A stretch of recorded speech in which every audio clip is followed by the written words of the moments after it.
Pansin nyo kapayaso? Parang tinitigyawat ako tapos pumapangit yung skin ng mukha ko. Tapos umiitim ako. Pakinis at pampaputi.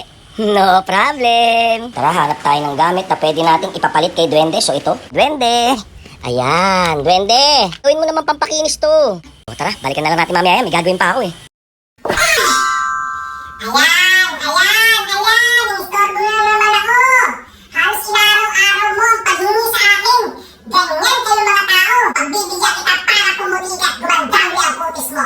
Abracadabra. Sulakehi. Sumaskidot. Loko-loko. Ayan na. Sige rin ba? Bye-bye. So tara, balikan na natin. Tingnan natin kung pinalitan na ni Duwende. Oh, ayun o. Pinalitan niya. Aba, Misaki. Wow, lotion. Rejuvenating. Thank you, Duwende ah. Thanks, Duwende. Mangingi kayo. O, sige, gagamitin ko na ito para pumuti ulit.